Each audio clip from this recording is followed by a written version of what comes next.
How can we best navigate life transitions? Wow, that's a huge question because throughout life, we're challenged at so many points with significant transitions, whether it's moving to a different place, getting married, or a new job, or so many things, death of a dear one.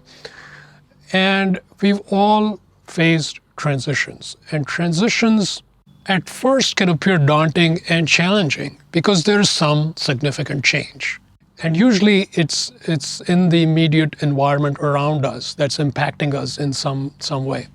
So there's a practical aspect to that which needs to be dealt with. Usually these transitions are challenging more so because we're internally challenged.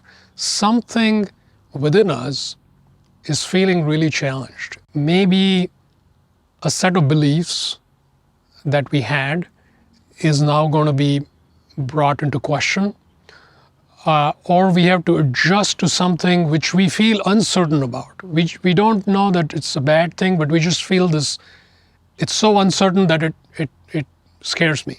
All of these, I would say the significant challenge with transitions is all internal challenges. So if in fact you have a good strategy to deal with these internal matters, the outer practical things are relatively more doable.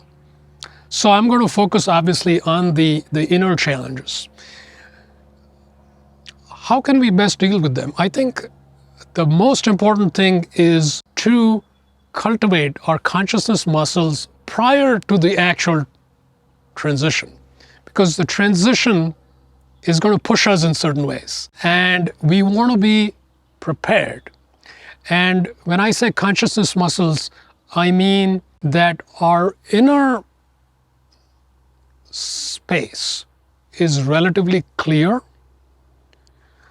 and it's relatively open and expansive. That space allows for a lot of agility, because if we're very tightly stuck in a set of beliefs, any change is going to feel very challenging because there's no space to maneuver. But if there's a lot of space already created, then the transition, some event happens, then we have a lot more maneuverability in space. So we are able to adapt much more readily. So we're flexible, just like somebody whose muscles are toned. Similarly, our consciousness muscles are toned. So we're able to handle the change and not fall into situations which essentially trigger alarms within us, right? These are changes which make us feel like things are out of control. I'm feeling overwhelmed. I'm paralyzed. I don't think I can handle this. And in more extreme cases, trauma. You may feel traumatized with such a change. So all of these actually are preempted if you have invested in developing this inner space. So that is by far the best way to be prepared for a transition. This, I would say, requires some daily dedicated time to help you practice, whether that's some sort of healing practice or yoga or Tai Chi or Qigong or meditation, or whichever you like, whatever type of meditation. All of these help you develop in those ways. Having done that, I would say there's still significant things you can do in the midst of a transition. So in the midst of a transition, there's usually changes. There's usually some element of chaos and lack of control.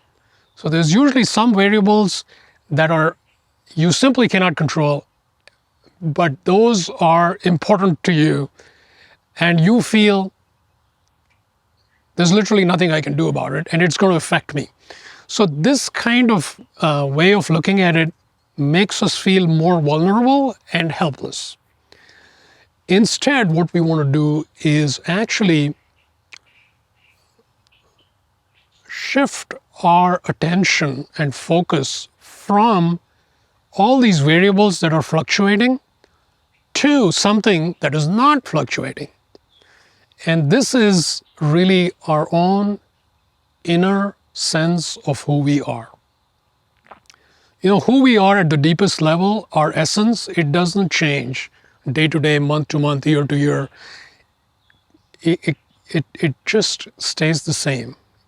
It's one of those fundamental truths. And so the more we can get in touch with our essence and learn to rest in our essence, then we can still look at these fluctuating variables in our environment, but we don't feel helpless.